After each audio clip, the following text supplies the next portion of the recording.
Você já se perguntou como uma única decisão pode mudar completamente o rumo de uma vida? Pois bem, deixe-me contar uma história que carrego comigo há mais de 6 décadas. Uma história que começa com o cheiro de couro novo e termina com o peso de memórias que nunca se apagam. Feche os olhos por um momento. Imagine-se jovem, inocente, cheia de sonhos. Agora, imagine tudo isso sendo arrancado de você em um único dia de verão. Foi assim que minha vida mudou para sempre. Era 1960 e eu tinha acabado de completar 15 anos. O Rio de Janeiro fervilhava com a promessa de um futuro brilhante. Brasília estava sendo construída. A bossa nova embalava nossas noites e o país respirava um ar de modernidade e esperança. Mas para mim, aquele seria o ano em que minha infância terminaria abruptamente. Meu tio Augusto era um homem fraco, desses que a gente olha e já sabe que vai dar trabalho. Vivia de aparências, sempre com um charuto barato entre os dedos e histórias de grandeza que nunca se concretizavam. Mas seu verdadeiro problema era o jogo. Como aquelas mesas de pôquer o consumiam. Ele apostava tudo: dinheiro, propriedades e, como eu descobriria, até mesmo a vida dos outros. Naquela tarde de janeiro, o céu do Rio estava de um azul tão intenso que parecia irreal. Eu estava sentada na varanda de nossa casa simples em Botafogo, folheando uma revista de moda e sonhando com vestidos que jamais poderia comprar. Foi quando vi aquele Cadillac preto, reluzente, parar em frente à nossa casa. O homem que desceu do carro parecia saído de um filme de Hollywood. Alto, elegante, com um terno impecável e um relógio de ouro que brilhava ao sol. Seu nome era Eduardo Mendes, e naquele momento eu não sabia que ele seria o protagonista dos meus pesadelos pelos próximos anos. Eduardo Mendes entrou em nossa casa como se fosse o dono do lugar. Meu tio Augusto, normalmente tão cheio de si, parecia pequeno ao lado dele. Eu observava tudo da varanda, curiosa e um pouco assustada. "Maria, vem aqui!" chamou meu tio, sua voz trêmula traindo seu nervosismo. Entrei na sala sentindo o peso dos olhares sobre mim. Eduardo me examinou de cima a baixo, como quem avalia uma mercadoria. Seu sorriso era educado, mas seus olhos eram frios como gelo. "Esta é minha sobrinha, Maria", disse Augusto, colocando a mão em meu ombro. "Maria, este é o Sr. Mendes. Ele vai cuidar de você a partir de agora." Eu não entendi naquele momento. Como assim cuidar de mim? Onde estava minha tia Cláudia, que me criara desde a morte dos meus pais? Por que meu tio parecia tão nervoso? "Prazer em conhecê-la, Maria", disse Eduardo, estendendo a mão. Quando a toquei, senti um arrepio percorrer minha espinha. "Você vai adorar sua nova casa." "Nova casa?" Minha cabeça girava. Tudo estava acontecendo rápido demais. "Tio, o que está acontecendo?" perguntei, minha voz quase um sussurro. Augusto desviou o olhar, incapaz de me encarar.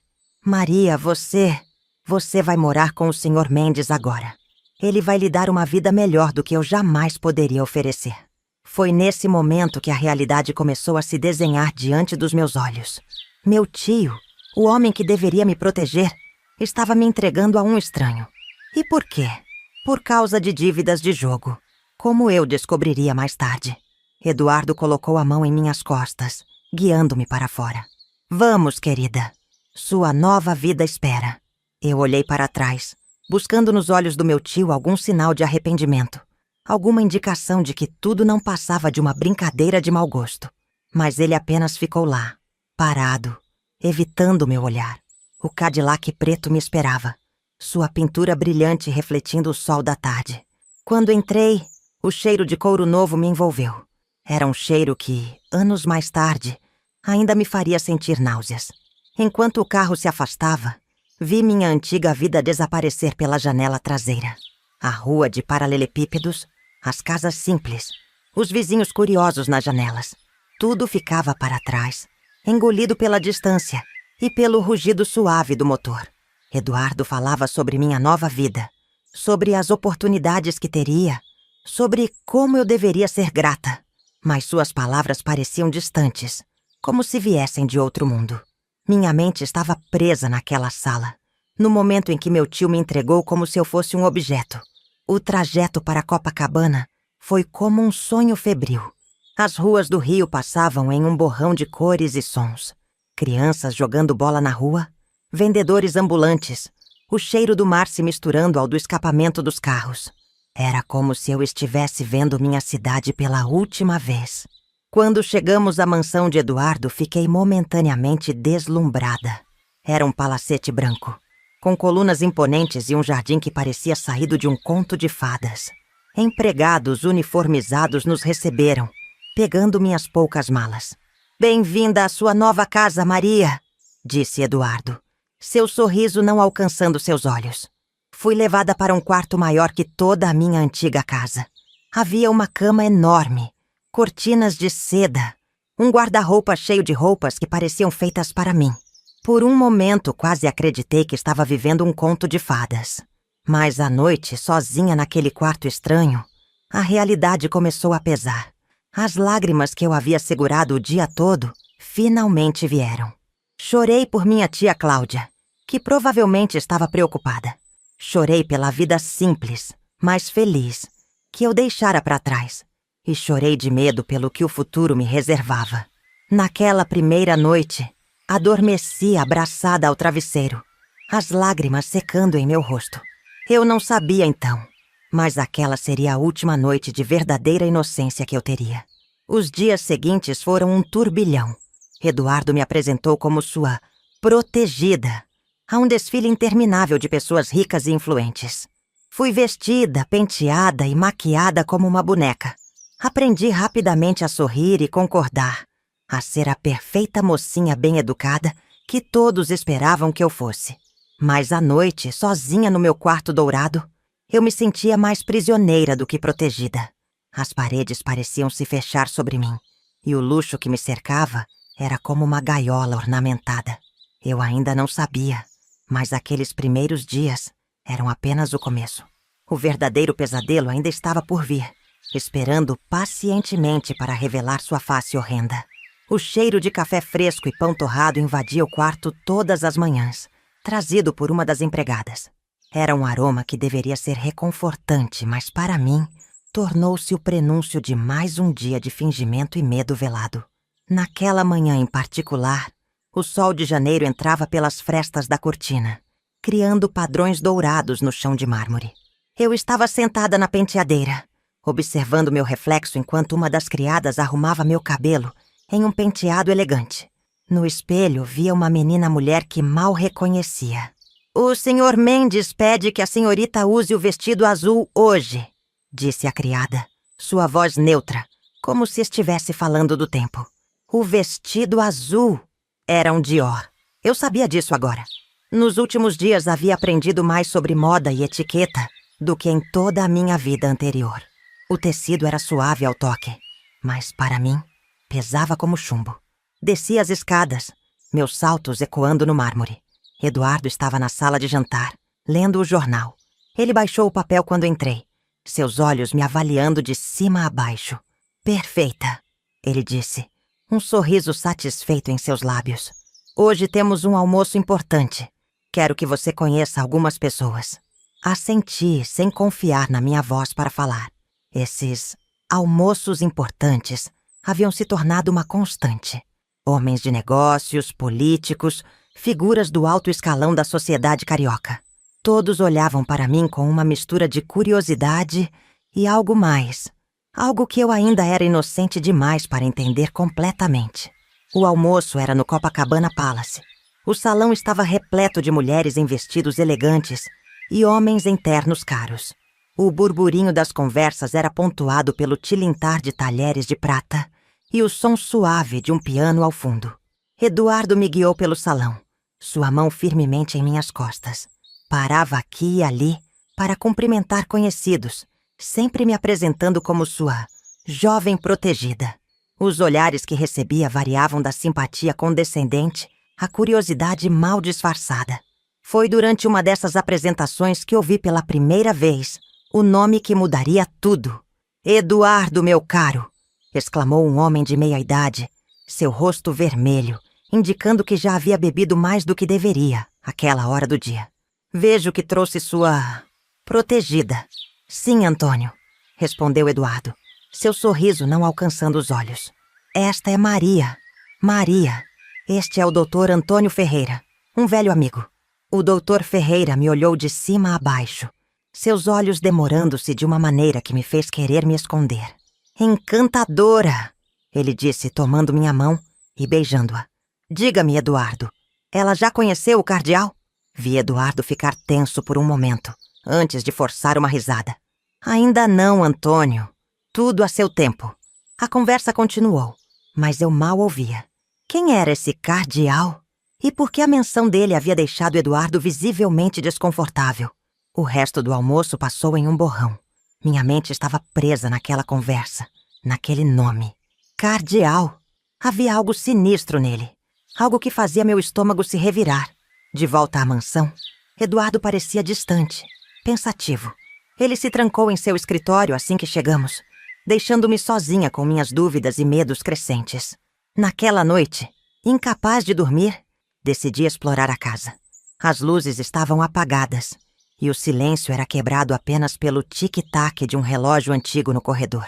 Descalça para não fazer barulho, desci as escadas. O escritório de Eduardo estava no térreo. A porta estava entreaberta, uma faixa de luz escapando pela fresta. Aproximei-me, meu coração batendo tão forte que temi que pudesse ser ouvido. O cardeal está ficando impaciente, Eduardo. A voz vinha de dentro do escritório, abafada, mas claramente tensa. Diga a ele para ter calma, respondeu Eduardo, sua voz fria como gelo. A garota ainda não está pronta. Você sabe como ele é. Ele pagou um preço alto por ela. Quero o que comprou. Meu sangue gelou. Eles estavam falando de mim. O cardeal havia me comprado? Ela terá o mesmo destino das outras, continuou a voz desconhecida. Por que adiar o inevitável? Eduardo suspirou. Porque desta vez é diferente. Ela é especial. Quero prepará-la adequadamente. Recuei, horrorizada, minha mente girando com as implicações do que havia ouvido. Outras? Havia outras antes de mim? E que destino era esse que me aguardava? Corri de volta para meu quarto, as lágrimas embaçando minha visão. Tranquei a porta e me encolhi na cama, tremendo. Naquela noite, enquanto o rio dormia lá fora, protegido pela escuridão e embalado pelo som distante do mar, eu perdi os últimos vestígios da minha inocência. A verdade cruel e implacável finalmente se revelava. Eu não era uma protegida. Era uma prisioneira, uma mercadoria. E o verdadeiro pesadelo estava apenas começando. O dia que mudou tudo começou como qualquer outro naquela prisão dourada. O sol de fevereiro entrava pelas janelas, aquecendo o mármore frio sob meus pés descalços.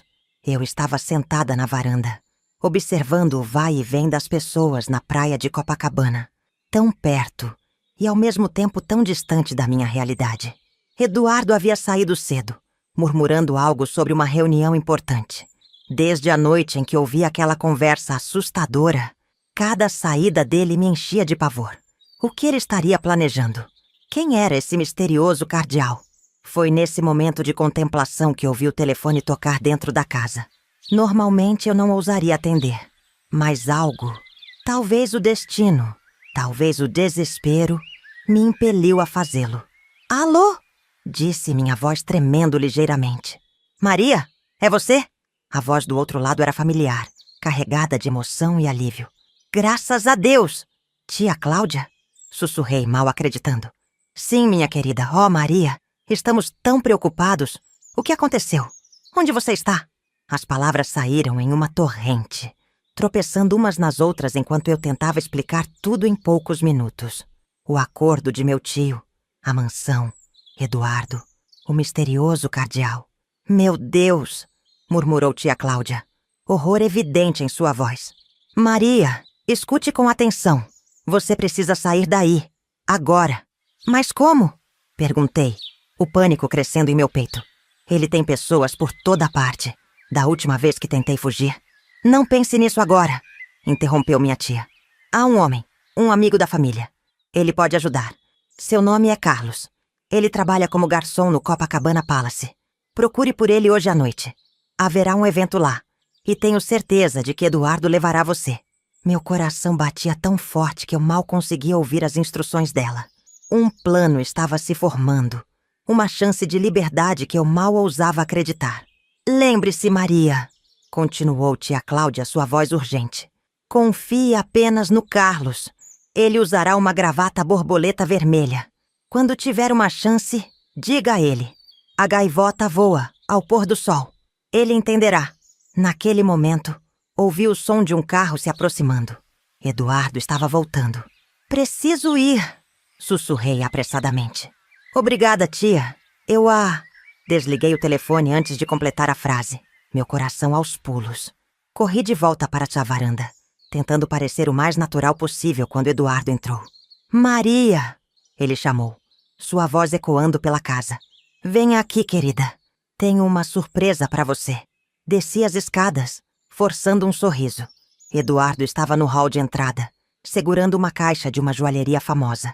Esta noite, ele disse, abrindo a caixa para revelar um colar de diamantes deslumbrante. Você será a estrela do baile no Copacabana Palace. Engoli em seco, minha garganta subitamente seca. O Copacabana Palace? Repeti, tentando manter a voz firme. Sim, Eduardo sorriu, seus olhos brilhando de uma maneira que me fez estremecer. É hora de você conhecer alguns amigos especiais. As horas seguintes passaram em um borrão de preparativos. Cabeleireiro, maquiagem, o vestido mais elegante que já havia usado. Todo o tempo minha mente estava focada em um único pensamento. Esta noite, eu fugiria ou morreria tentando. O salão do Copacabana Palace estava deslumbrante. Lustres de cristal refletiam a luz, criando um brilho etéreo sobre os convidados elegantemente vestidos. A orquestra tocava suavemente, criando uma atmosfera de sofisticação e luxo. Eduardo me guiava pelo salão, sua mão firmemente em minhas costas, me apresentando a diversos homens poderosos. Cada aperto de mão, cada olhar avaliador, me fazia sentir mais e mais como uma mercadoria sendo exibida. Meus olhos vasculhavam o salão freneticamente, procurando por um garçom com gravata borboleta vermelha. O medo de não encontrá-lo crescia a cada minuto. Foi então que o vi, um homem jovem, talvez uns 10 anos mais velho que eu, servindo champanhe. E lá estava, a gravata borboleta vermelha. Eduardo, disse, forçando minha voz a soar casual. Estou com sede. Posso pegar uma bebida? Ele hesitou por um momento, seus olhos me avaliando. Claro, querida. Não demore. Com o coração aos pulos, me afastei em direção ao garçom. Quando cheguei perto, sussurrei. A gaivota voa ao pôr do sol. Os olhos do homem se arregalaram por um instante, antes de voltar rapidamente à sua expressão profissional. Siga-me, ele murmurou, virando-se e caminhando em direção a uma porta lateral. Lancei um olhar rápido para Eduardo, que estava envolvido em uma conversa. Era agora ou nunca. Segui Carlos por um corredor de serviço, meu coração martelando no peito. Cada passo me afastava da vida de pesadelo que eu havia vivido nos últimos meses e me aproximava de uma liberdade que eu mal ousava imaginar. Rápido, disse Carlos, abrindo uma porta que dava para os fundos do hotel. Há um carro esperando. Ele levará você para um lugar seguro. Hesitei por um momento, a realidade do que estava prestes a fazer me atingindo com toda a força. E se eles me encontrarem? Perguntei, o medo evidente em minha voz. Carlos segurou meus ombros, seus olhos encontrando os meus. Maria, escute. O que eles estão fazendo é errado. Você merece ser livre.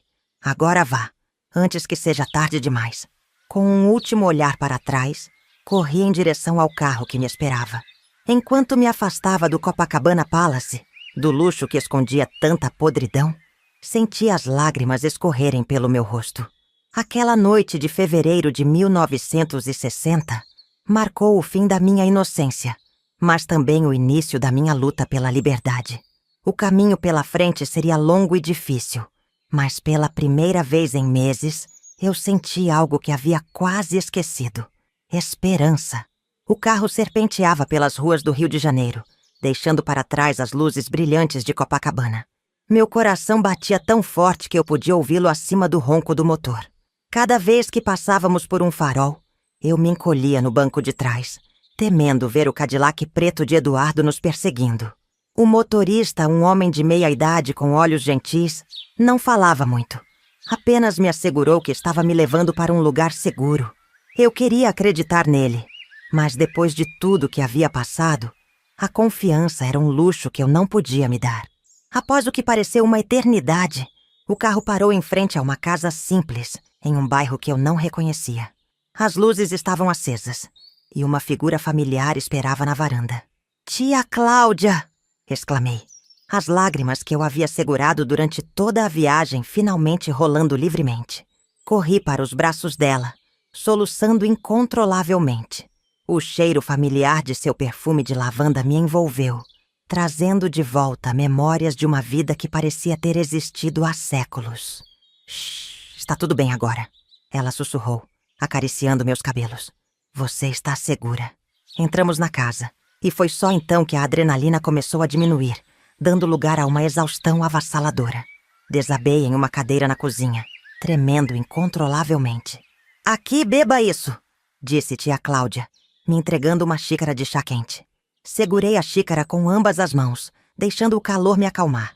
Foi nesse momento que a realidade do que eu havia feito realmente me atingiu. "O que vai acontecer agora?" perguntei, minha voz pequena e assustada.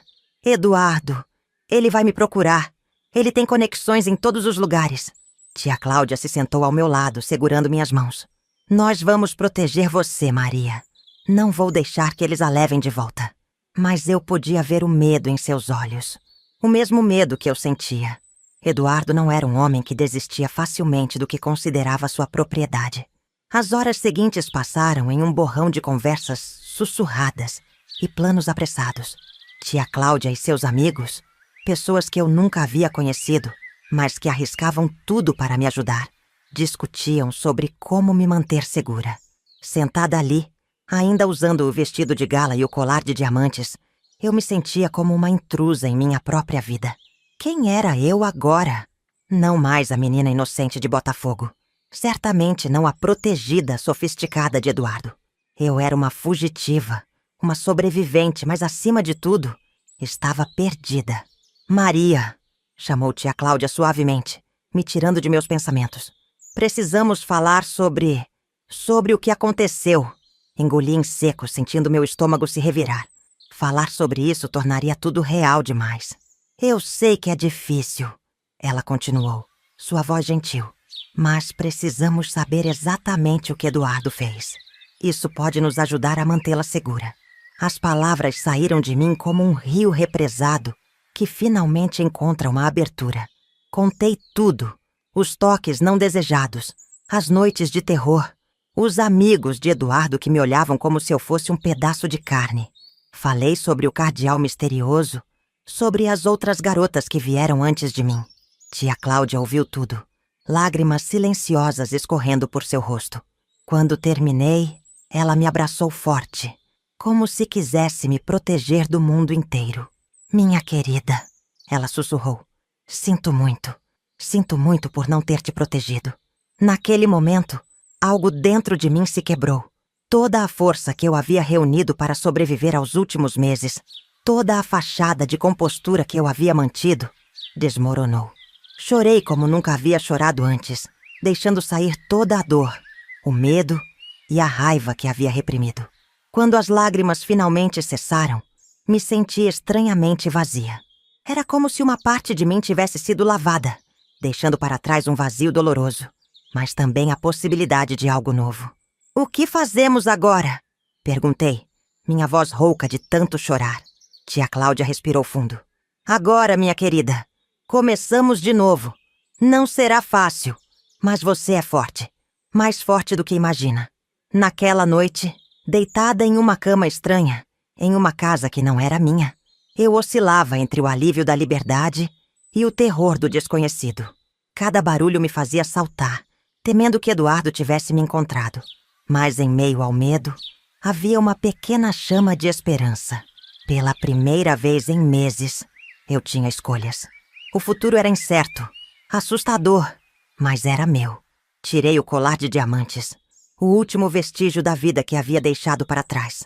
Olhando para as pedras brilhantes, pensei em todas as outras garotas que Eduardo havia protegido. Quantas delas tiveram a chance de escapar? Quantas ainda estavam presas, esperando por um resgate que talvez nunca viesse? Naquele momento fiz uma promessa silenciosa. Não apenas sobreviveria, mas faria algo para mudar as coisas. Não sabia como, não sabia quando, mas um dia, de alguma forma, eu faria a diferença. Com esse pensamento, fechei os olhos, deixando o sono me levar. O amanhã traria seus próprios desafios, mas pela primeira vez em muito tempo, eu estava pronta para enfrentá-los. O amanhecer trouxe consigo uma nova realidade. Acordei sobressaltada, momentaneamente desorientada pelo quarto desconhecido. Por um instante de pânico, pensei que tudo havia sido um sonho, que eu ainda estava na mansão de Eduardo. Mas o cheiro de café fresco e o som distante de crianças brincando na rua me trouxeram de volta ao presente. Me levantei, as pernas ainda trêmulas, e me dirigi à cozinha. Tia Cláudia estava lá, o rosto marcado por uma noite mal dormida, mas seus olhos se iluminaram quando me viu. "Bom dia, querida", ela disse, me oferecendo uma xícara de café. "Como você está se sentindo?" "Eu não sei", respondi honestamente. Era difícil colocar em palavras o turbilhão de emoções que me consumia. Sentei-me à mesa da cozinha, observando o vai e vem da rua pela janela. Era uma manhã comum de fevereiro no Rio, com pessoas indo para o trabalho, crianças a caminho da escola. A normalidade da cena contrastava drasticamente com o caos da minha vida. "Maria", tia Cláudia começou hesitante. "Precisamos conversar sobre o que faremos agora." Assenti, sentindo o peso da realidade cair sobre meus ombros. A euforia da fuga havia se dissipado, deixando para trás o medo frio do que estava por vir.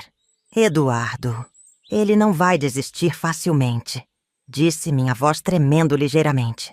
"Ele tem contatos em todos os lugares, na polícia, no governo." Tia Cláudia suspirou pesadamente. "Eu sei, querida. É por isso que precisamos ser muito cuidadosas. Tenho alguns amigos que podem nos ajudar, mas..." Nesse momento, fomos interrompidas por batidas urgentes na porta. Congelei, o pânico ameaçando me dominar. Tia Cláudia me fez um gesto para que ficasse quieta e foi até a porta. "Quem é?" ela perguntou, a voz firme. "Sou eu, Carlos", veio a resposta. "Rápido, precisamos conversar." Tia Cláudia abriu a porta, deixando entrar o jovem garçom que havia me ajudado a fugir na noite anterior. Seu rosto estava pálido, os olhos arregalados de preocupação. "Eles estão procurando por ela", disse sem preâmbulos. "Eduardo mobilizou metade da cidade. Está oferecendo uma recompensa para quem der informações sobre o paradeiro de Maria." Senti meu estômago afundar. A realidade da situação me atingiu com força total. Não era apenas sobre mim agora. Eu havia colocado em perigo todos que tentavam me ajudar. "O que fazemos?" perguntei, a voz mal saindo. Carlos e tia Cláudia trocaram olhares preocupados. "Você não pode ficar no Rio", disse Carlos finalmente. "É arriscado demais. Eduardo tem olhos e ouvidos em toda parte." "Mas para onde eu iria?" perguntei, o desespero crescendo em minha voz. Tia Cláudia se aproximou, segurando minhas mãos. "Tenho uma prima em São Paulo. Ela pode te abrigar por um tempo, até descobrirmos uma solução mais permanente." São Paulo.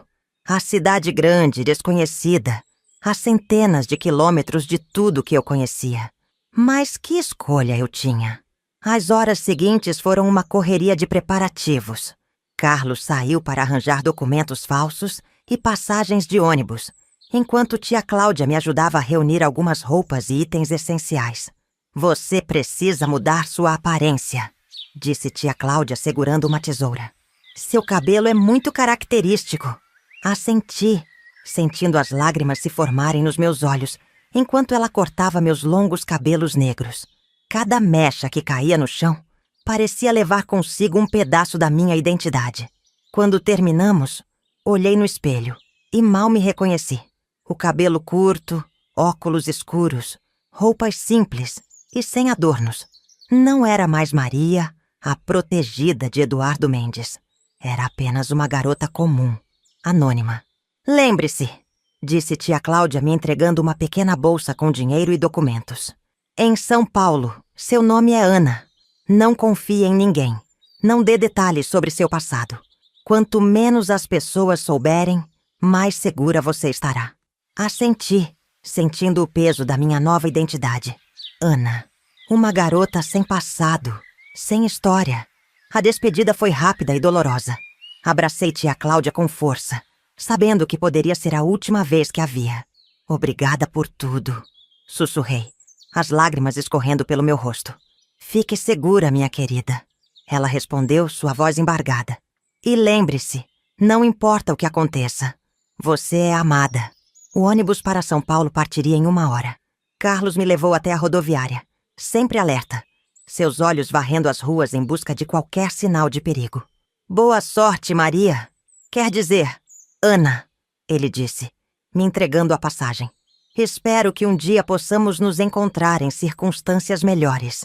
Agradeci com um aceno de cabeça, incapaz de falar. Minha garganta estava fechada de emoção.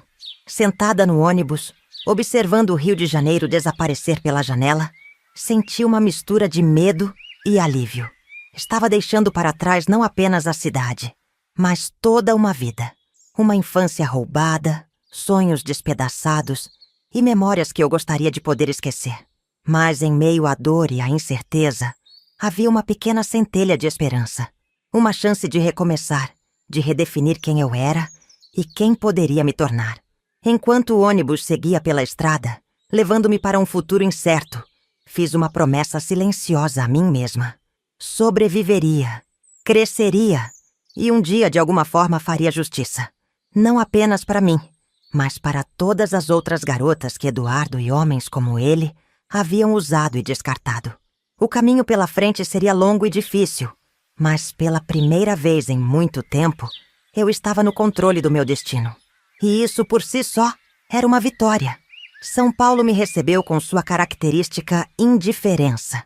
Uma cidade gigantesca, cinzenta e intimidante, tão diferente do Rio que eu conhecia. A prima de tia Cláudia, Dona Teresa, morava em uma casa modesta no bairro do Brás, região conhecida por suas fábricas têxteis e comércio popular. Bem-vinda, Ana, disse ela, usando meu nome falso com naturalidade. Era uma senhora de seus 50 anos, com olhos astutos e mãos calejadas pelo trabalho. Seu quarto é pequeno, mas limpo. Espero que se sinta confortável. O quarto era realmente minúsculo, mal cabendo uma cama de solteiro e um guarda-roupa. Mas para mim era um palácio. Pela primeira vez em meses, eu tinha um espaço verdadeiramente meu, sem o peso dos olhares predatórios de Eduardo. Mas a sensação de segurança durou pouco. Na primeira noite, acordei gritando, encharcada de suor. No pesadelo, Eduardo me encontrava, seu sorriso frio prometendo punição pela minha ousadia em fugir. Calma, menina. Dona Teresa me abraçou, tendo corrido ao ouvir meus gritos. Você está segura aqui. Os dias se transformaram em uma rotina de vigilância constante. Cada vez que saía à rua, imaginava ver o Cadillac preto de Eduardo dobrando a esquina. Cada homem de terno me fazia tremer. Cada olhar demorado em minha direção disparava alarmes em minha mente. Você precisa trabalhar, disse Dona Teresa uma manhã, enquanto tomávamos café. Não pode ficar escondida para sempre. E precisamos de dinheiro para mantê-la segura. Ela estava certa, é claro. O dinheiro que tia Cláudia havia me dado não duraria para sempre. E eu precisava construir uma vida nova. Uma identidade que fosse mais do que apenas um nome falso. Conheço uma fábrica de costura que está contratando, continuou ela. O trabalho é duro, mas honesto. E ninguém faz muitas perguntas por lá. A fábrica era um galpão enorme, barulhento e sufocante. Dezenas de mulheres curvadas sobre máquinas de costura, produzindo roupas que nunca poderiam comprar. O cheiro de tecido e suor impregnava tudo. Você já costurou antes? Perguntou a supervisora. Uma mulher magra com óculos de aro grosso. Um pouco. Menti. Na verdade, a única experiência que tinha com costura eram as aulas de bordado que tia Cláudia insistia em me dar quando criança. Bem, vai aprender. Começa amanhã, 6 da manhã. Não tolero atrasos. O trabalho era exaustivo. Minhas mãos, acostumadas apenas a segurar talheres de prata e taças de cristal, Logo se cobriram de calos e pequenos cortes. Meus olhos ardiam do esforço de acompanhar o movimento veloz da agulha. Minhas costas doíam de ficar horas sentada na mesma posição. Mas havia algo libertador naquele trabalho. Cada peça que eu costurava era uma pequena vitória. Uma prova de que eu podia ser mais do que uma boneca nas mãos de homens poderosos. As outras operárias eram um grupo diverso. Algumas jovens como eu, outras já com décadas de experiência. Falavam pouco durante o trabalho. O barulho das máquinas tornava a conversa quase impossível. Mas nos intervalos, compartilhavam histórias, sonhos e pedaços de pão com mortadela. "Você fala diferente", observou uma delas, Maria José, durante um almoço. "Não é daqui, né?" Senti o pânico familiar subir pela garganta. "Sou do interior", respondi, a mentira ensaiada saindo com dificuldade. "Vim tentar a vida na capital." Maria José assentiu, sem fazer mais perguntas. Todas ali tinham seus segredos, suas histórias que preferiam não contar. À noite voltava para casa exausta, mas com um sentimento estranho de realização. O dinheiro era pouco, mas era meu, ganho com o meu próprio esforço. "Você está se saindo bem", disse Dona Teresa uma noite, me observando contar as moedas do primeiro pagamento. "Mas precisa tomar cuidado. Tem gente fazendo perguntas no bairro." Meu sangue gelou. "Que tipo de perguntas?" "Sobre uma moça jovem, recém-chegada do Rio. Dizem que tem recompensa para quem der informações." O medo, que havia diminuído um pouco nas últimas semanas, voltou com força total. Eduardo não havia desistido. Seu braço era longo. Seu dinheiro comprava informações em qualquer lugar. "Talvez eu devesse ir embora", sussurrei, o pânico ameaçando me dominar. "Não", Dona Teresa foi firme. "Fugir não é a solução. Você precisa criar raízes, construir uma vida tão sólida que ninguém possa questionar quem você é." Ela estava certa mais uma vez. Não podia passar a vida correndo. Em algum momento teria que enfrentar meus medos, construir algo real, a partir das ruínas do que Eduardo havia destruído. Naquela noite, deitada em minha pequena cama, fiz novos planos. Aprenderia a costurar melhor, economizaria cada centavo, estudaria à noite se possível. Ana não seria apenas um nome falso. Seria uma pessoa real, com uma vida real, sonhos reais. O caminho seria longo e difícil, mas pela primeira vez, desde que fugira do Rio, senti que tinha um propósito além da simples sobrevivência. Era o início de uma nova fase da minha luta. Não apenas para escapar do passado, mas para construir um futuro. Os meses seguintes foram um exercício de reinvenção constante. Durante o dia, me dedicava a aperfeiçoar minhas habilidades na fábrica. À noite, estudava sozinha com livros emprestados, tentando recuperar o tempo perdido. Cada dia era uma batalha contra o medo, contra as memórias, contra a tentação de simplesmente desistir e continuar correndo. Foi numa tarde de julho, quando o frio paulistano cortava até os ossos, que tive meu primeiro grande teste. Uma cliente importante havia chegado à fábrica. Uma senhora elegante que vinha encomendar vestidos para sua loja em Higienópolis. Algo nela me lembrava terrivelmente das mulheres que frequentavam as festas de Eduardo. "Você", ela apontou para mim, "tem mãos delicadas. Quero que faça os acabamentos dos vestidos de festa." Meu coração disparou. Trabalhar com vestidos de festa significava mais visibilidade, mais atenção. Exatamente o que eu tentava evitar. "Desculpe, senhora." Tentei recusar. "Não tenho experiência com..." "Bobagem", interrompeu a supervisora. "Ana é nossa melhor costureira. Ela fará um trabalho excelente." E assim, contra minha vontade, me vi promovida. O trabalho era mais refinado, exigia mais concentração.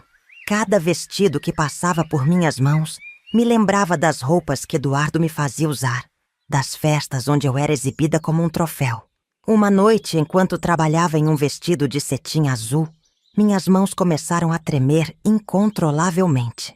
O tecido escorregou, a agulha desviou, e uma mancha de sangue tingiu o material delicado. "Que desperdício!" gritou a supervisora. "Sabe quanto custa este tecido?" Saí correndo da fábrica, as lágrimas embaçando minha visão. Corri pelas ruas do Brás sem direção, até me encontrar em uma praça desconhecida. Sentei em um banco e deixei o choro vir, anos de trauma transbordando de uma vez. "Está tudo bem, querida?" Uma voz gentil me perguntou. Levantei os olhos e vi uma senhora idosa me observando com preocupação. Por um momento pensei em fugir, mas algo em seu olhar maternal me fez ficar. Eu estraguei tudo, solucei. Como sempre. A senhora sentou-se ao meu lado. "Sabe", ela começou, "quando eu era jovem também achava que cada erro era o fim do mundo. Mas a vida me ensinou que nossos erros são apenas degraus para algo maior. Conversamos por horas. Seu nome era Dona Cecília, e ela dava aulas de costura em sua casa. Não contei minha história verdadeira, é claro, mas algo em sua presença me acalmou. Venha me visitar, ela disse ao se despedir. Posso te ensinar alguns truques que aprendi em 50 anos de costura. Voltei para casa naquela noite com uma nova determinação. No dia seguinte, enfrentei a supervisora. Paguei pelo tecido arruinado e pedi uma nova chance. As visitas à Dona Cecília se tornaram regulares. Nas tardes de domingo, ela me ensinava não apenas sobre costura, mas sobre a vida. Suas mãos enrugadas guiavam as minhas, mostrando como transformar tecido em arte. Cada ponto é uma história, ela dizia. Cada costura, uma cicatriz que se transforma em beleza. Mas nem tudo eram progressos. Os pesadelos continuavam, às vezes tão vividos que eu acordava gritando. O medo de ser descoberta nunca desaparecia completamente. Um dia, voltando do trabalho, vi um carro preto parado na esquina da casa de Dona Teresa. Meu coração parou. Sem pensar duas vezes, dei meia volta e corri para a casa de Dona Cecília. "Calma, menina", ela disse, me servindo um chá de camomila. "Nem todo carro preto é uma ameaça." Ah, ela estava certa, é claro. Era apenas um vizinho novo que havia comprado um carro usado. Mas o incidente me mostrou que ainda tinha muito a superar. "Você não pode deixar o medo controlar sua vida para sempre", disse Dona Teresa quando finalmente voltei para casa. "Em algum momento terá que confiar novamente." Mas como confiar depois de tudo que havia passado? Como distinguir entre paranoia e precaução necessária? A resposta veio de forma inesperada. Uma das costureiras da fábrica, Joana, começou a me convidar para almoçar juntas. No início, recusei, mantendo minha política de isolamento. Mas sua persistência gentil acabou vencendo minhas defesas. "Sabe, Ana", ela disse um dia, "todos temos nossos segredos. O importante é não deixar que eles nos impeçam de viver." Aos poucos, muito lentamente, comecei a baixar algumas das muralhas que havia construído.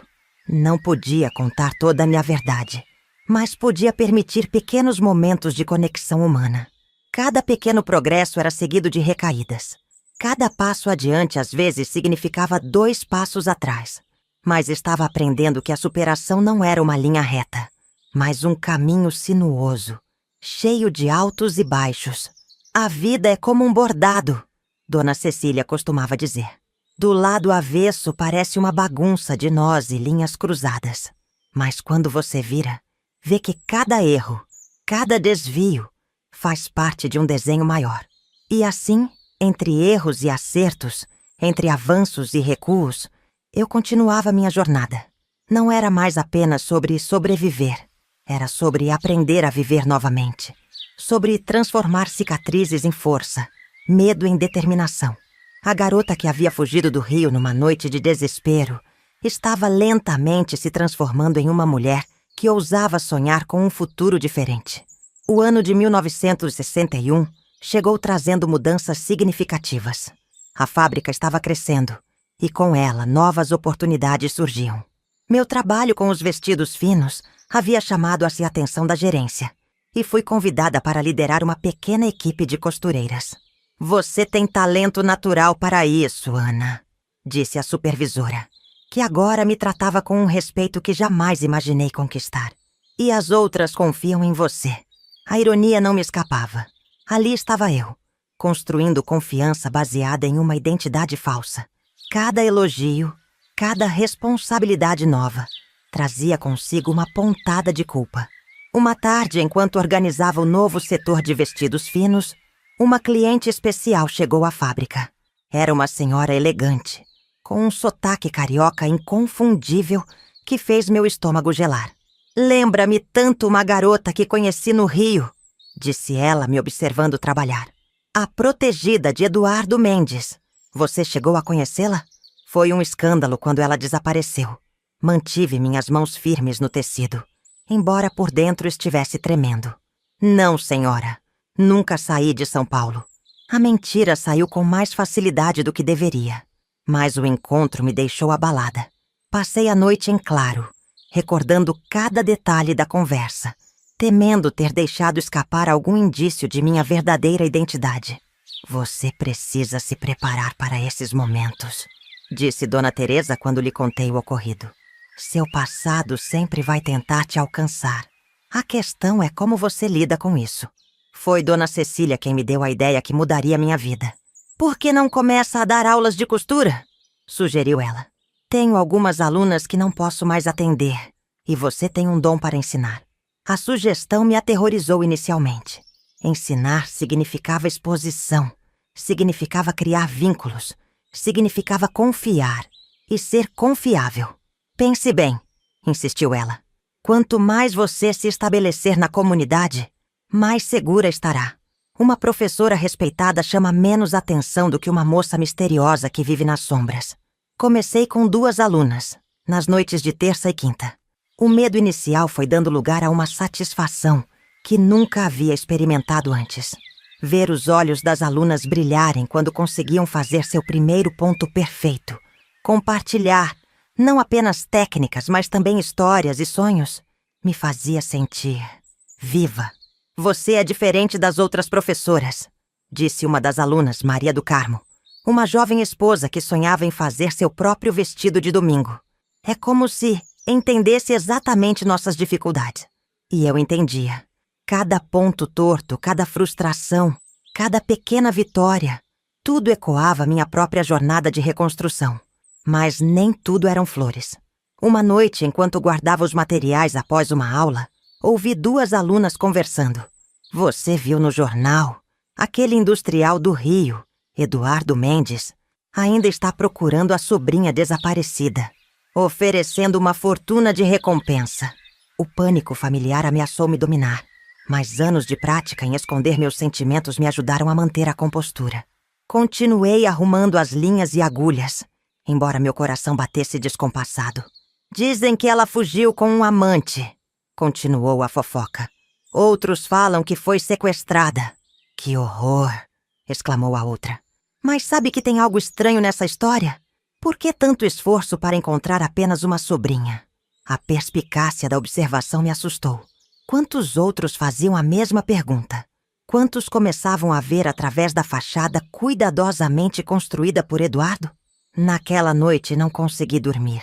As palavras das alunas ecoavam em minha mente, misturando-se com memórias que eu tentava desesperadamente esquecer. Foi Dona Cecília, mais uma vez, quem me ajudou a encontrar equilíbrio. "Cada pessoa carrega sua história", disse ela enquanto me ensinava um novo ponto de bordado. "O segredo é aprender a bordar por cima das manchas, transformar as imperfeições em arte." Suas palavras me deram uma nova perspectiva. Talvez eu não pudesse apagar meu passado, mas podia transformá-lo em algo diferente. Cada aula que eu dava, cada vestido que criava, cada sorriso que trocava com minhas alunas, era um ponto novo no tecido da minha vida. Comecei a manter um diário, escrevendo não apenas sobre o presente, mas também sobre o passado. Não para reviver o trauma, mas para entendê-lo, para transformá-lo em força. "As histórias mais bonitas", escrevia eu, "são aquelas que carregam cicatrizes. Como um kimono japonês remendado com fios de ouro, às vezes são nossas quebraduras que nos tornam mais valiosos." O trabalho na fábrica, as aulas de costura, as conversas com Dona Cecília e Dona Teresa, cada elemento da minha nova vida era um fio na trama complexa da minha transformação. Não era mais apenas Ana, a costureira misteriosa do Brás. Estava me tornando alguém novo, alguém que carregava as cicatrizes do passado não como marcas de vergonha, mas como medalhas de sobrevivência. E assim, entre agulhas e linhas, Entre medos antigos e esperanças novas, eu continuava minha jornada. Cada dia era um desafio, cada interação um risco calculado, cada sorriso uma pequena vitória sobre o terror que Eduardo havia plantado em meu coração. A garota assustada que havia chegado a São Paulo estava lentamente se transformando em uma mulher que não apenas sobrevivia, mas começava a florescer, mesmo nas condições mais adversas. O inverno de 1962 trouxe consigo um vento gelado de mudanças. A fábrica havia crescido consideravelmente, e com ela minha reputação como costureira e professora. Minhas aulas agora aconteciam 3 vezes por semana, com uma lista de espera que me surpreendia. Tinha construído uma vida estável, quase normal. Foi justamente quando comecei a baixar minha guarda que o passado resolveu bater a porta. Tudo começou com uma encomenda especial. Vestidos para um casamento de luxo. A noiva era filha de um empresário importante de São Paulo. E a festa seria um evento grandioso, reunindo a alta sociedade paulistana e carioca. Você será a responsável pelos vestidos das madrinhas, anunciou a supervisora. É nossa chance de entrar no mercado de luxo de vez. Meu primeiro instinto foi recusar. Mas como explicar meu medo sem revelar meu segredo? Além disso, depois de quase 2 anos, será que ainda havia perigo? As semanas seguintes foram de trabalho intenso. Cada vestido exigia perfeição. Cada detalhe precisava ser impecável. Eu me perdia no trabalho, tentando ignorar a ansiedade crescente sobre a proximidade da festa. Uma tarde, enquanto fazia as últimas provas, ouvi uma das madrinhas comentar. Eduardo Mendes confirmou presença. Dizem que ele raramente sai do Rio desde que a sobrinha desapareceu. O tecido escorregou de minhas mãos trêmulas. Eduardo viria a São Paulo. Estaria no mesmo ambiente que os vestidos que eu havia criado. Você está bem, Ana? Perguntou uma das costureiras, notando minha palidez. Só cansada. Menti, forçando um sorriso. Corri para casa naquele dia, minha mente um turbilhão de pensamentos. Precisava fugir novamente? Abandonar tudo que havia construído? Não seja precipitada, aconselhou Dona Teresa quando lhe contei. Pense bem antes de jogar fora 2 anos de trabalho. Mas o medo era mais forte que a razão. Comecei a fazer planos de fuga, separar dinheiro, pensar em novos destinos. Foi quando recebi a notícia que mudaria tudo. A noiva queria conhecer pessoalmente a costureira responsável pelos vestidos das madrinhas. É um reconhecimento do seu trabalho, disse a supervisora, orgulhosa. Ela virá amanhã com a mãe. Aquela noite foi a mais longa da minha vida.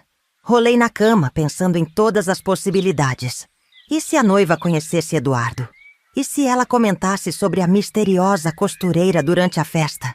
Na manhã seguinte me preparei como quem vai para uma batalha. Escolhi roupas discretas, prendi o cabelo, tentei parecer o mais insignificante possível. A noiva, Carolina, era uma jovem elegante e gentil. Sua mãe, porém, tinha aquele olhar penetrante que me fez gelar. Há algo familiar em você, disse a senhora, me observando atentamente. Não nos conhecemos de algum lugar? Impossível, senhora, respondi mantendo os olhos baixos. Sempre vivi em São Paulo. A mentira saiu automaticamente, mas percebi que ela não estava totalmente convencida. Nos dias que se seguiram, comecei a notar movimentações estranhas. Um carro desconhecido estacionado na rua. Olhares curiosos de pessoas que nunca havia visto antes. Tem gente fazendo perguntas sobre você no bairro, alertou Dona Cecília. Perguntas específicas. O cerco estava se fechando. Podia sentir isso. Era como se o passado estivesse lentamente me alcançando, apesar de todos os meus esforços para mantê-lo distante. Uma noite, voltando tarde da fábrica, vi um homem me seguindo. Corri, meu coração batendo descompassado, e me refugiei na igreja do bairro. Sentada no banco da igreja, tremendo, tomei uma decisão. Não podia continuar vivendo assim, sempre olhando por cima do ombro, sempre esperando que o próximo dia trouxesse minha ruína. Preciso enfrentar isso, disse a Dona Teresa naquela noite, de uma forma ou de outra. Tem certeza? Ela perguntou preocupada. Às vezes é mais sábio se manter nas sombras, mas algo havia mudado em mim. A garota assustada que havia fugido do rio não existia mais. Em seu lugar estava uma mulher que havia construído uma vida com suas próprias mãos, que havia conquistado respeito e admiração por seu trabalho. Se continuar fugindo, respondi, nunca serei verdadeiramente livre. Os dias que antecederam o casamento foram um teste de nervos. Cada som me sobressaltava. Cada rosto desconhecido podia ser um informante de Eduardo. Terminei os vestidos das madrinhas com um cuidado quase obsessivo. Se esse fosse meu último trabalho em São Paulo, seria também minha obra-prima. Na véspera do casamento, escrevi uma longa carta para Dona Teresa e outra para Dona Cecília, agradecendo por tudo que haviam feito por mim. Não sabia se teria chance de me despedir pessoalmente. Seja o que Deus quiser, murmurei para meu reflexo no espelho. A Ana que me encarava de volta não era mais uma menina assustada. Os olhos que me fitavam tinham uma determinação nova, uma força que vinha não apenas da sobrevivência, mas da consciência de meu próprio valor. O casamento seria no dia seguinte. Eduardo estaria lá. E pela primeira vez em 2 anos, eu não planejava fugir. O confronto que eu tanto temia estava prestes a acontecer. E dessa vez, eu estava pronta para enfrentá-lo. A manhã do casamento amanheceu com um céu de um azul intenso, quase irônico em sua beleza. Acordei antes do sol, meus nervos à flor da pele. Cada movimento era calculado. Cada decisão pesava como chumbo. Vesti-me com cuidado, escolhendo um vestido simples, mas elegante que eu mesma havia feito. Queria parecer profissional, competente, alguém que pertencia àquele mundo de luxo e poder, mesmo que apenas por um dia. Você não precisa ir, disse Dona Teresa pela 100ª vez, enquanto eu tomava um café apressado. Ainda dá tempo de pegar um ônibus para o interior. Balancei a cabeça. Não, preciso terminar o que comecei. Se continuar fugindo, nunca terei paz. O trajeto até o local do casamento, uma mansão suntuosa nos jardins, foi uma tortura. Cada rosto na rua parecia suspeito. Cada carro podia estar me seguindo. Cheguei cedo, carregando uma maleta com materiais para eventuais ajustes de última hora nos vestidos. A agitação já era intensa. Floristas, decoradores, garçons, todos correndo para finalizar os preparativos. Ana, graças a Deus você chegou, exclamou a organizadora do casamento assim que me viu. Temos uma emergência com o vestido de uma das madrinhas. Fui levada às pressas para um dos quartos da mansão, onde uma jovem chorava copiosamente, cercada por outras madrinhas que tentavam consolá-la. O zíper quebrou, explicou uma delas, e a cerimônia começa em 2 horas. Respirei fundo, deixando meus anos de experiência assumirem o controle. Não se preocupe, disse a madrinha em pânico. Vamos resolver isso. Enquanto trabalhava no vestido, mantinha meus ouvidos atentos a qualquer menção de Eduardo. Meu coração saltava a cada som de carro chegando. Você ouviu? Cochichou uma das madrinhas para outra. Eduardo Mendes chegou com uma acompanhante lindíssima. Dizem que é sua nova protegida. Meus dedos congelaram por 1 segundo, mas forcei-me a continuar. Então, ele havia me substituído. Parte de mim sentiu alívio. Outra parte, uma parte que me envergonhava. Sentiu uma pontada de ciúme? Não do homem, mas da vida que eu havia sido forçada a abandonar.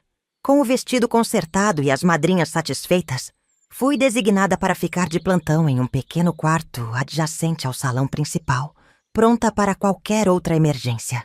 De lá, podia ouvir o burburinho dos convidados chegando, o som da orquestra afinando os instrumentos. E então, uma voz que fez meu sangue gelar. Magnífico, simplesmente magnífico. A voz grave e sedutora de Eduardo ecoou pelo corredor. Carolina será a noiva mais deslumbrante que São Paulo já viu. Ele estava perto, tão perto. Meu primeiro instinto foi de pânico, de fuga. Mas algo dentro de mim se rebelou contra esse medo. Não, eu não fugiria mais. Com as mãos trêmulas, abri uma fresta da porta. E lá estava ele, tão elegante e charmoso quanto me lembrava, conversando animadamente com os pais da noiva. Foi como se o tempo tivesse parado. Todos os sons ao redor desapareceram e só conseguia ouvir as batidas do meu próprio coração. Eduardo não havia mudado nada. O mesmo sorriso sedutor. Os mesmos olhos frios que escondiam uma crueldade que poucos conheciam. Ao seu lado, uma jovem deslumbrante sorria timidamente. Sua nova protegida, sem dúvida. Meu estômago se revirou ao pensar no destino que a aguardava.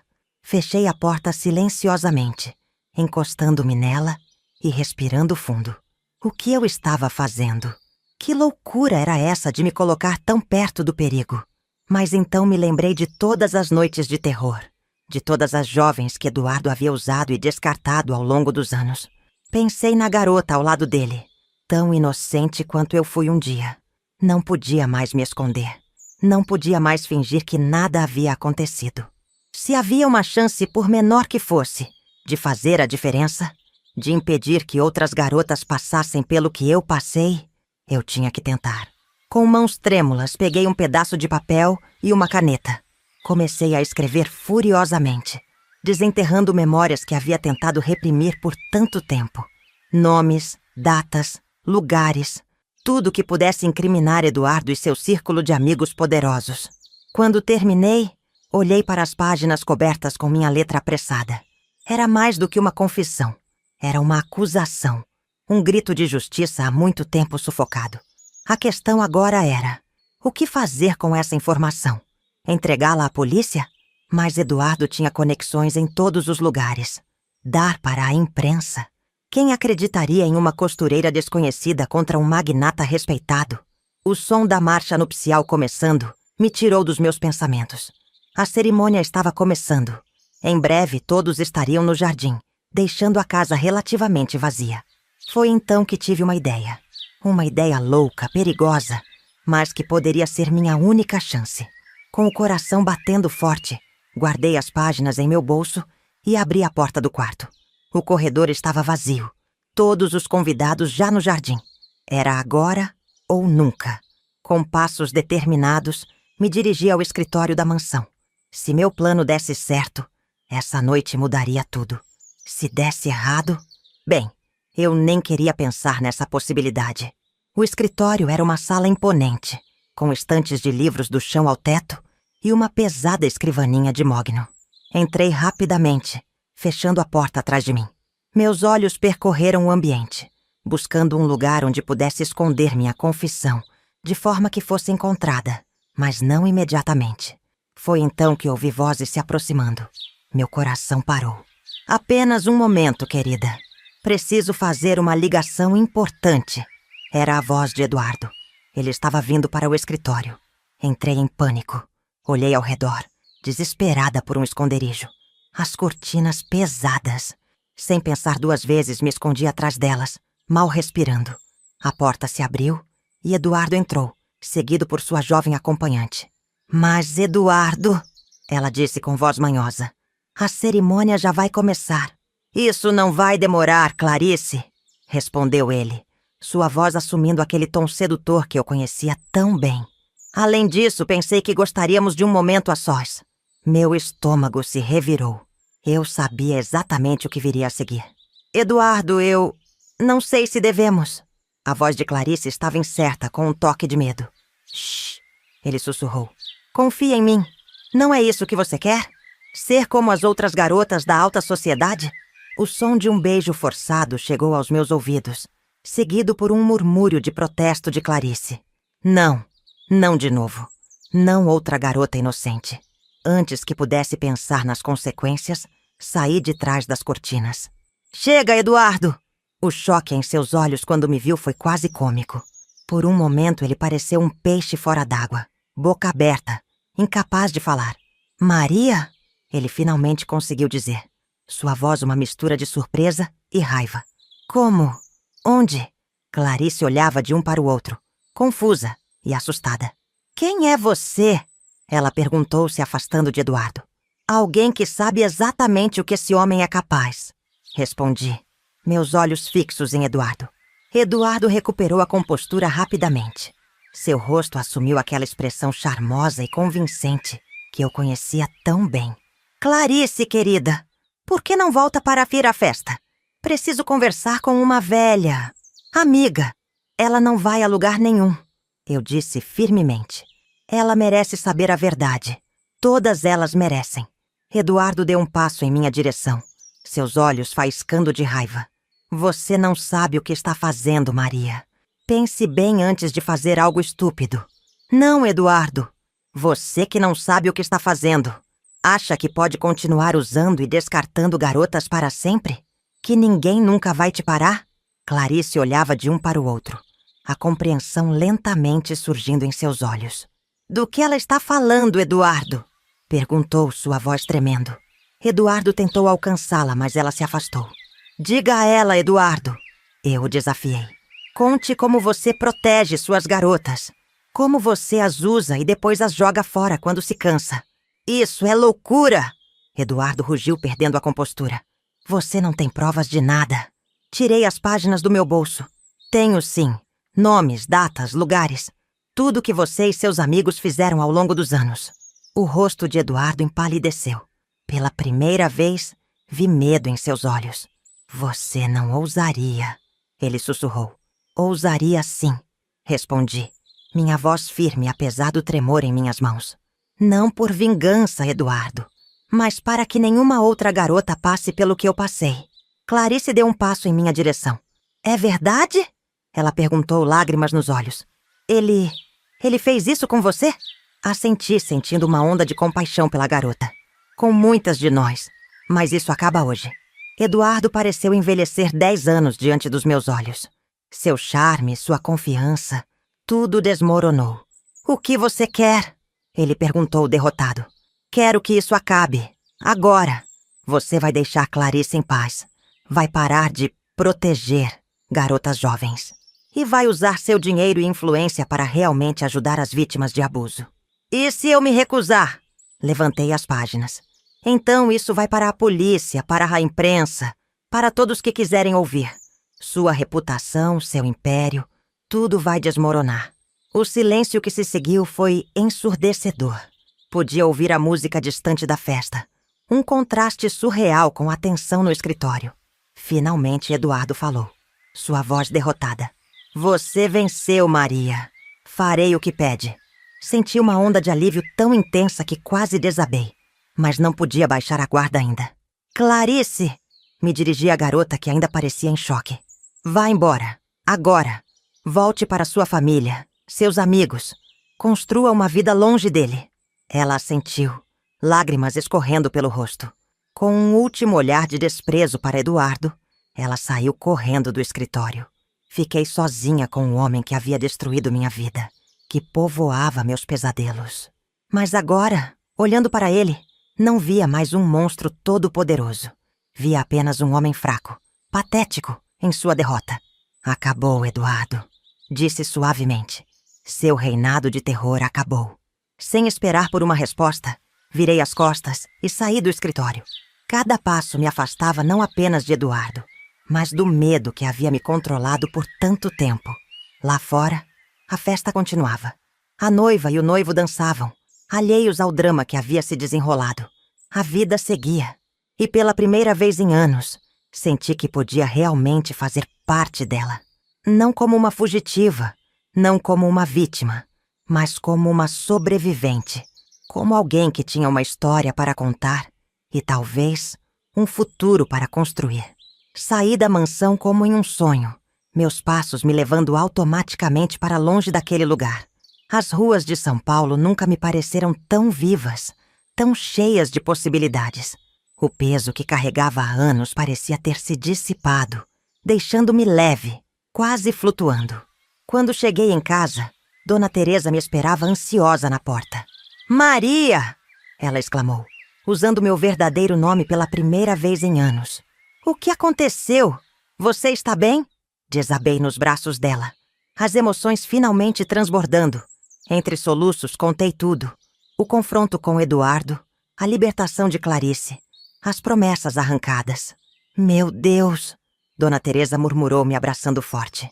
Você foi muito corajosa, menina, mas também muito imprudente. E agora? O que vai acontecer? A pergunta pairou no ar, pesada de implicações. O que aconteceria agora? Eduardo cumpriria sua palavra? E mesmo que cumprisse, eu estaria realmente livre? Os dias seguintes foram uma montanha russa de emoções. Oscilava entre momentos de euforia pela minha recém-conquistada liberdade e períodos de ansiedade paralisante, temendo retaliações. Na fábrica, inventei uma história sobre uma emergência familiar para explicar minha saída abrupta do casamento. Mas algo havia mudado. Eu me pegava olhando para as outras costureiras, para minhas alunas, me perguntando quantas delas carregavam segredos pesados como o meu. Uma semana após o confronto, recebi uma visita inesperada. Clarice, a jovem que eu havia ajudado a escapar de Eduardo, me procurou na fábrica. "Como você me encontrou?" Perguntei, surpresa e um pouco apreensiva. "Não foi difícil", ela respondeu com um sorriso tímido. "Uma costureira chamada Ana, que trabalhou no casamento dos Almeida. Só precisei fazer algumas perguntas." Nos sentamos em um café próximo, longe dos ouvidos curiosos da fábrica. Clarice parecia diferente da garota assustada que eu vira no escritório. Havia uma nova determinação em seus olhos. "Vim agradecer", ela disse, segurando minha mão. "Você salvou minha vida naquele dia. Não apenas de Eduardo, mas de um futuro que eu não queria, mas não sabia como evitar." Conversamos por horas. Clarice me contou sobre sua família, sobre como conheceu Eduardo, sobre os sonhos que havia abandonado para se tornar sua protegida. Era como olhar para um espelho do meu passado. "O que você vai fazer agora?" perguntei. "Vou estudar direito", ela respondeu, seus olhos brilhando. "Quero ajudar outras garotas como nós." "E você, Maria? O que fará com sua liberdade?" A pergunta me pegou de surpresa. Pela primeira vez, me dei conta de que o futuro estava realmente aberto para mim. Não era mais apenas sobre sobreviver, sobre me esconder. Eu podia viver. Nos dias que se seguiram, comecei a fazer planos. Planos reais, não apenas estratégias de fuga. Pensei em abrir meu próprio ateliê, em expandir minhas aulas de costura. Mas algo ainda me incomodava. Foi Dona Cecília quem colocou o dedo na ferida. "Você fez algo incrível, Maria", ela disse durante uma de nossas conversas. "Mas e todas as outras? Todas as garotas que ainda estão presas, que não tiveram a sua coragem?" Suas palavras mexeram comigo. Eu havia confrontado Eduardo, sim, mas o sistema que permitia que homens como ele existissem ainda estava intacto. Tomei uma decisão. Não podia mudar o mundo inteiro, mas podia fazer minha parte. Comecei a procurar organizações que trabalhavam com mulheres em situação de vulnerabilidade. Ofereci aulas de costura gratuitas, não apenas como uma habilidade profissional, mas como uma forma de terapia, de reconexão consigo mesmas. As histórias que ouvi nessas aulas partiam meu coração, mas também me davam força.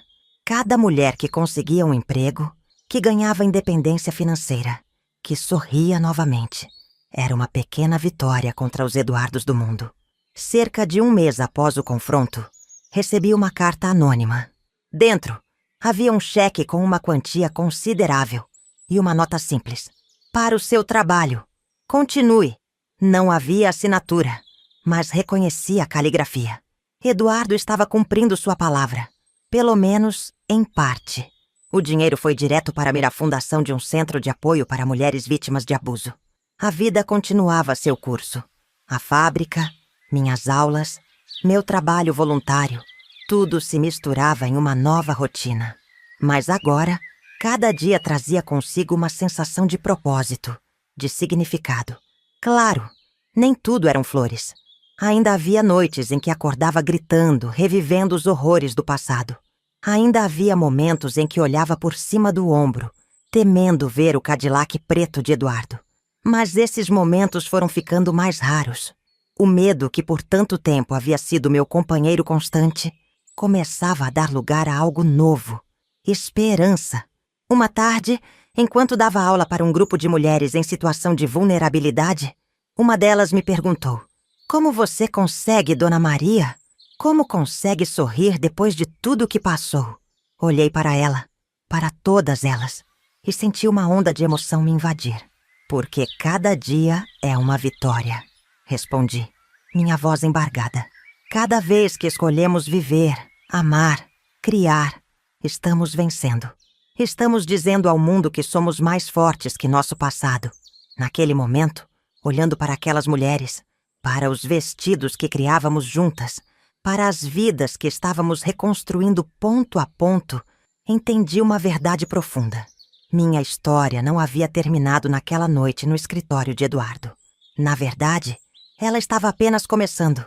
Os anos passaram, trazendo consigo mudanças que eu jamais poderia ter imaginado naquela noite de 1960, quando fugi do Rio de Janeiro com nada além do vestido que usava e um coração cheio de medo. Agora, sentada na varanda de minha pequena casa em São Paulo, observando o pôr do sol pintar o céu de tons dourados e rosa, reflito sobre a jornada que me trouxe até aqui. O ateliê que sonhei em abrir se tornou realidade. Renascer costura e arte não é apenas um negócio, mas um símbolo de transformação.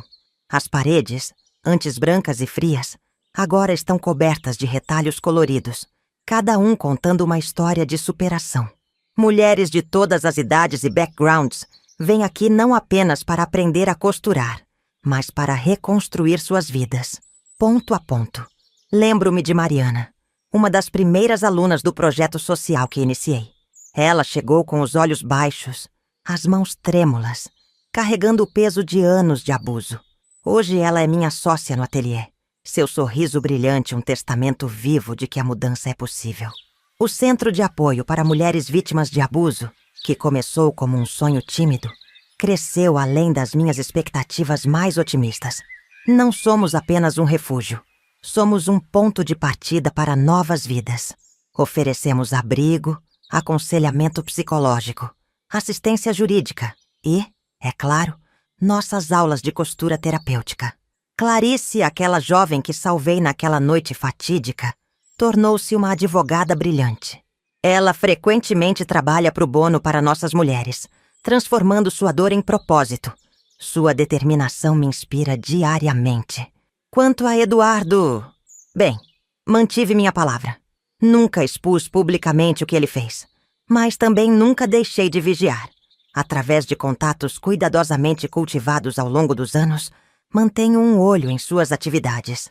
Pelo que sei, ele cumpriu sua parte do acordo. Não ouvi falar de mais protegidas, jovens. E regularmente recebemos doações anônimas substanciais para nosso centro. Às vezes me pergunto se fiz a coisa certa ao não denunciá-lo publicamente. Mas então olho para as mulheres em nosso centro, para a mudança que estamos fazendo uma vida de cada vez, e percebo que talvez este tenha sido o melhor caminho. A justiça nem sempre vem na forma que esperamos.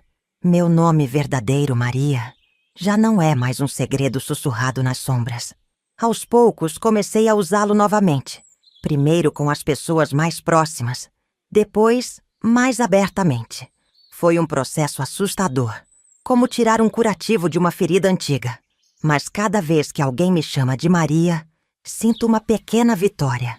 Não posso dizer que os pesadelos desapareceram completamente. Ainda há noites em que acordo suando frio, o cheiro de couro do Cadillac preto invadindo minhas narinas.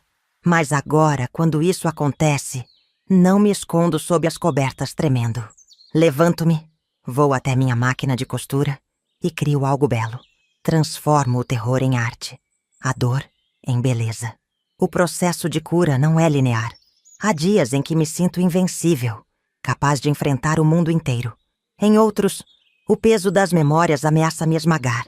Aprendi a aceitar ambos, a entender que cada emoção tem seu lugar e propósito. Uma das lições mais difíceis que aprendi ao longo desses anos é o poder do perdão. Não de Eduardo. Esse é um caminho que ainda estou trilhando, mas de mim mesma. Por muito tempo, carreguei a culpa do que aconteceu. Se eu tivesse sido mais esperta, mais forte, talvez pudesse ter evitado tudo aquilo. Foi um processo longo e doloroso entender que a culpa nunca foi minha. O perdão também se estendeu ao meu tio Augusto. Anos depois de minha fuga, descobri que ele havia morrido, consumido pela culpa e pelo vício. Por muito tempo, nutri um ódio amargo por ele. Mas com o tempo, com a ajuda da terapia e da sabedoria que só a vida pode trazer, comecei a ver as nuances da situação. Ele também foi, de certa forma, uma vítima de sua própria fraqueza, de um sistema que permitia que homens poderosos abusassem dos vulneráveis. Esse entendimento não apaga o que foi feito, mas me libertou de um peso que eu nem sabia que carregava. O perdão, aprendi, não é sobre absolver os outros de suas ações, mas sobre libertar a si mesmo das amarras do passado. Outra lição fundamental foi o poder da comunidade. Por tanto tempo, vivi isolada, temendo confiar em alguém. Mas foi através da conexão com outras mulheres, com suas histórias de dor e triunfo, que encontrei verdadeira cura. Cada abraço compartilhado, cada lágrima derramada juntas, cada risada de alegria pura. Tudo isso me lembrava que não estamos sozinhas nesta jornada. A costura, que começou como uma habilidade prática, tornou-se uma metáfora para minha vida. Cada ponto é uma escolha. Cada peça, não importa quão danificada inicialmente, pode ser transformada em algo belo com paciência e cuidado. E às vezes, as cicatrizes que carregamos se tornam os detalhes mais interessantes de nossa tapeçaria. Olhando para trás, para aquela noite de 1960, vejo uma menina assustada, desesperada por liberdade. Se pudesse falar com ela agora, diria que a jornada seria longa e difícil, mas que valeria a pena cada passo. Diria que ela é mais forte do que imagina, que há beleza esperando para ser descoberta mesmo nos momentos mais sombrios. E talvez, mais importante, diria a ela que seu valor não está nas mãos de nenhum homem, não importa quão poderoso ele possa parecer. Seu valor está em sua resiliência, em sua capacidade de amar e crescer, apesar da dor, em sua determinação de transformar sua história em algo que possa iluminar o caminho para outras. Enquanto o sol se põe, pintando o céu com as mesmas cores que vi naquela noite há tantos anos, sinto uma profunda gratidão. Gratidão pela vida que construí, pelas mulheres que pude ajudar, pela força que descobri em mim mesma. A jornada não terminou. Ainda há muito trabalho a ser feito, muitas vidas a serem tocadas, muitas histórias a serem reescritas. Mas agora, ao contrário daquela noite em 1960, encaro o futuro não com medo, mas com esperança. Uma esperança tecida com fios de coragem, compaixão e a inquebrável resistência do espírito humano. Hoje, aos 78 anos, olho para trás e vejo uma vida que, apesar de todos os seus desafios e dores, foi vivida com propósito. Cada ruga em meu rosto conta uma história, de lágrimas derramadas, de sorrisos compartilhados, de batalhas vencidas. O ateliê Renascer Costura e Arte continua a florescer, agora gerenciado principalmente por Mariana e outras mulheres que, como eu, encontraram na costura um caminho para a Saracura. Ainda apareço por lá quase todos os dias, não porque precise, mas porque aquele espaço com seu cheiro de tecido novo e o zumbido suave das máquinas de costura é onde me sinto mais viva. Recentemente, uma jovem repórter me procurou, interessada em fazer uma matéria sobre o trabalho do nosso centro de apoio. No início, hesitei. Meu instinto de autopreservação, cultivado por tantos anos de medo, ainda gritava para que eu permanecesse nas sombras. Mas então pensei em todas as mulheres que ainda estão lá fora, presas em situações das quais não conseguem escapar. E percebi que talvez fosse hora de usar minha voz de uma maneira diferente. "Mas como a senhora conseguiu?" perguntou a repórter, seus olhos brilhando de admiração, enquanto eu contava uma versão editada da minha história. "Como encontrou forças para recomeçar?" Fiz uma pausa refletindo. Como explicar uma jornada de décadas em poucas palavras? "Sabe", comecei, minha voz suave, "há uma técnica na costura chamada kintsugi. É a arte japonesa de reparar porcelana quebrada com ouro. Em vez de esconder as rachaduras, eles as destacam, transformando a peça em algo ainda mais belo e valioso." Peguei um retalho de tecido que estava próximo, passando os dedos por sua textura. Nossas vidas são como esse tecido. Às vezes somos rasgados, manchados, quase destruídos. Mas com cuidado, com amor, tanto de outros quanto de nós mesmos, podemos nos reconstruir.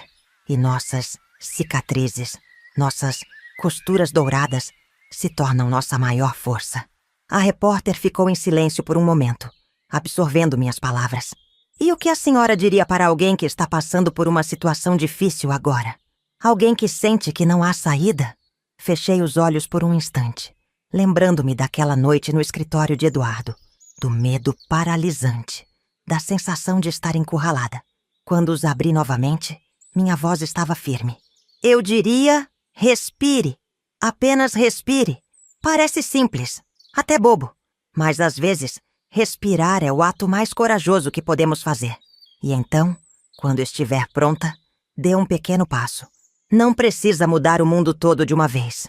Comece com algo pequeno. Um telefonema pedindo ajuda. Uma conversa com um amigo.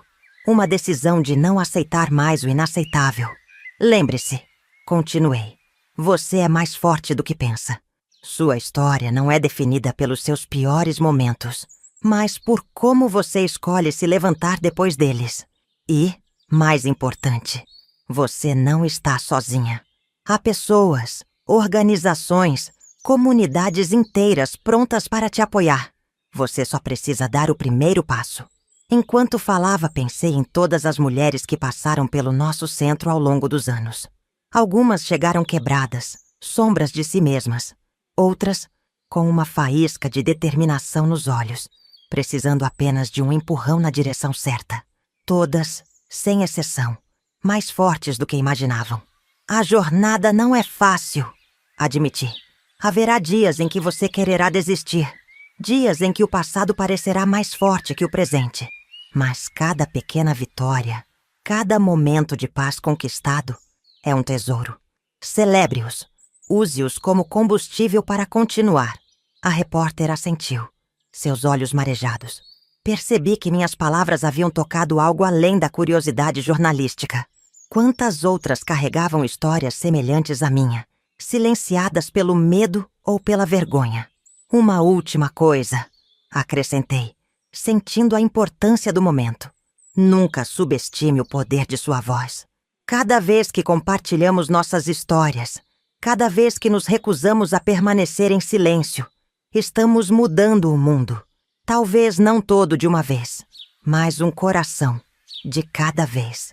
Depois que a repórter foi embora, fiquei sentada em minha varanda, observando o movimento da rua. Tantas vidas, tantas histórias passando diante de meus olhos. Quantas delas carregavam feridas invisíveis? Quantas precisavam ouvir que há esperança, que há um caminho além da dor? Naquele momento tomei uma decisão.